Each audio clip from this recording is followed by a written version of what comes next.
Amen. Chers frères et sœurs, nous venons d'entendre ce passage de l'évangile de Matthieu, ce passage si fort d'enseignement, non seulement par rapport à la foi, mais aussi par rapport à la prière.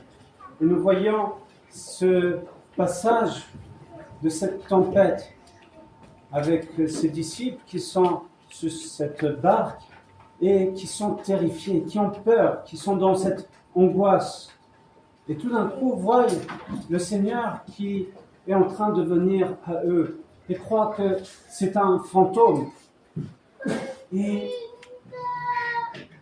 ils ont finalement reconnaissent que c'est le Seigneur. Et Pierre a cette envie de rejoindre le Christ et lui demande, est-ce qu'il m'est permis de te rejoindre?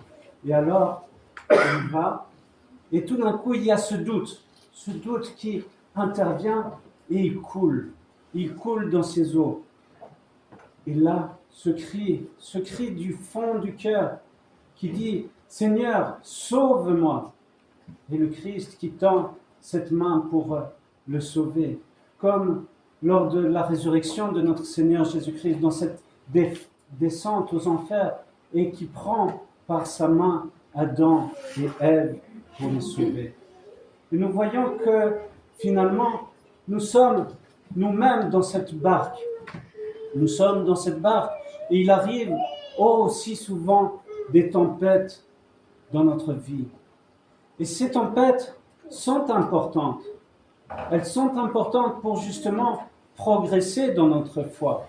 Et finalement, nous voyons que ce disciple, Pierre, qui a tant d'amour pour le Seigneur, le Christ lui dit qu'il te manque cette foi. Donc nous pouvons aimer Dieu, mais est-ce que nous avons réellement cette foi? Et c'est pour cela que dans nos vies, il y a ces tribulations, il y a ces moments de tempête pour pouvoir progresser dans cette foi, dans ce cheminement de foi et d'amour pour Dieu.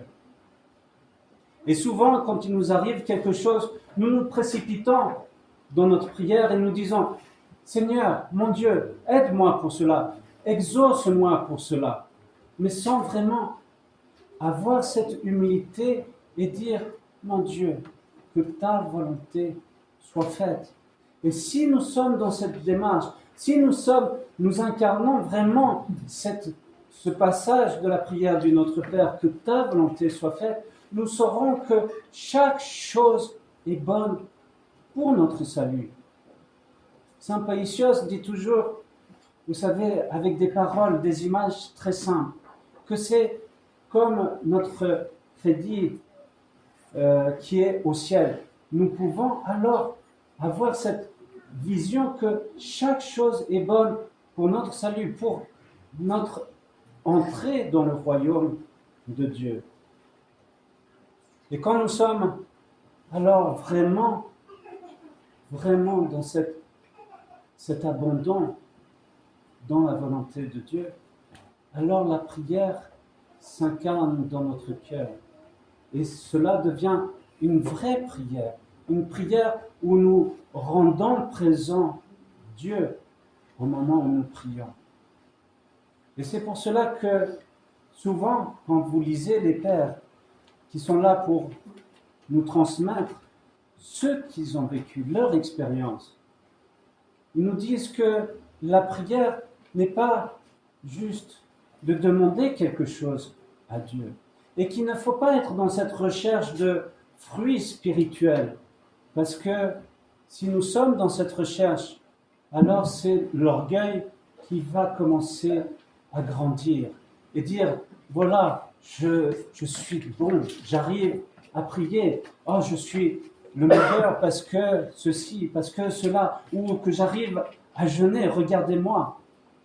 Et comme nous l'enseigne dans cette parabole du publicain et du pharisien, il nous montre toute l'importance de l'humilité et dire, finalement, mon Dieu, la seule chose que je veux, c'est d'être avec toi, de vivre avec toi, de faire ce chemin de foi avec toi et grâce à toi. Et que finalement, chaque chose que Dieu nous accorde dans cette progression spirituelle n'est pas grâce à moi-même, n'est pas grâce à mes propres forces, mais tout cela est grâce à Dieu, grâce au Saint-Esprit qui nous donne ces fruits spirituels.